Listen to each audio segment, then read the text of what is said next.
গণতান্ত্রিক বাংলাদেশে সবাই এখন মুক্ত। ভেঙে পড়া আইন শৃঙ্খলা পরিস্থিতির দ্রুত উন্নতি করা হবে, নির্বাচন পরবর্তী সংবাদ সম্মেলনে বলেছেন বিএনপির চেয়ারম্যান তারেক রহমান।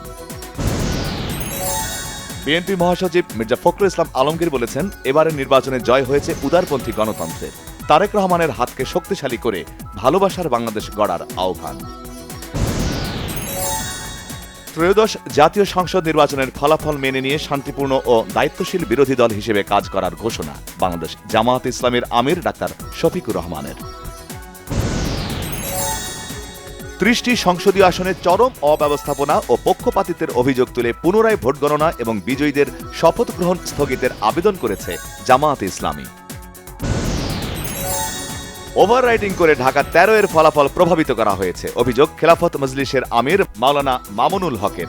শেরপুর ১ আসনে নির্বাচন ইঞ্জিনিয়ারিং করেছেন জামায়াত ইসলামের নেতাকর্মীরা, অভিযোগ ধানের শীষের প্রার্থী সানজিলা জেবরিনের। ত্রয়োদশ জাতীয় সংসদ নির্বাচনে নির্বাচিত সংসদ সদস্যদের গেজেট প্রকাশ করেছে বাংলাদেশ নির্বাচন কমিশন। শপথ অনুষ্ঠানের জন্য প্রস্তুতি নিতে শুরু করেছে সংসদ সচিবালয়। সোমবার নতুন সংসদ সদস্য ও মন্ত্রিসভার শপথ অনুষ্ঠিত হবে। মন্ত্রিপরিষদ সচিব ডক্টর শেখ আব্দুর রশিদের চুক্তিভিত্তিক নিয়োগ বাতিল। গণভোটে জনগণ সংস্কারের পক্ষে রায় দিয়েছে, মন্তব্য আলী রিয়াজের।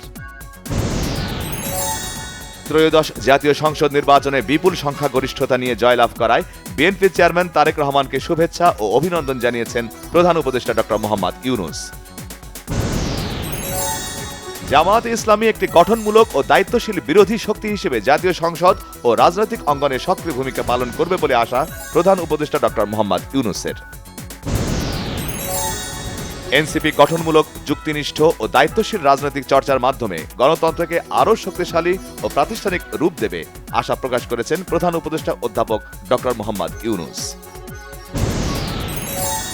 সফলভাবে ত্রয়োদশ সংসদ নির্বাচন সম্পন্ন করায় বাংলাদেশের জনগণকে অভিনন্দন জানিয়েছে জাতিসংঘ।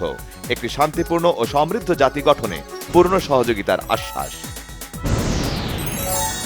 ২০০৮-এর পর স্বচ্ছ, বিশ্বাসযোগ্য ও প্রতিযোগিতামূলক নির্বাচন হয়েছে, অভিমত ইইউ পর্যবেক্ষক প্রধানের। এই নির্বাচন ভবিষ্যতের জন্য উদাহরণ।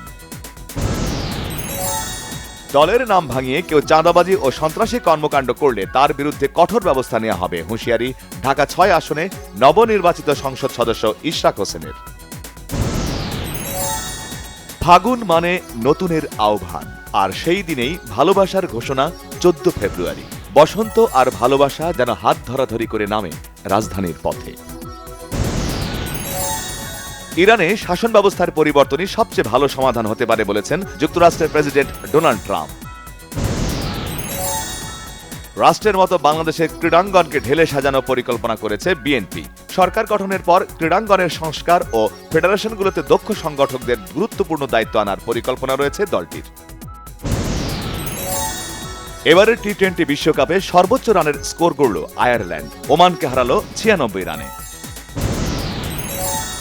বিজয় দেবেরাকোন্ডা ও রাশমিকা মান্দানাকে নিয়ে জল্পনা তুঙ্গে, শোনা যাচ্ছে আগামী ২৬ ফেব্রুয়ারি বসতে পারে তাঁদের বিয়ের আসর।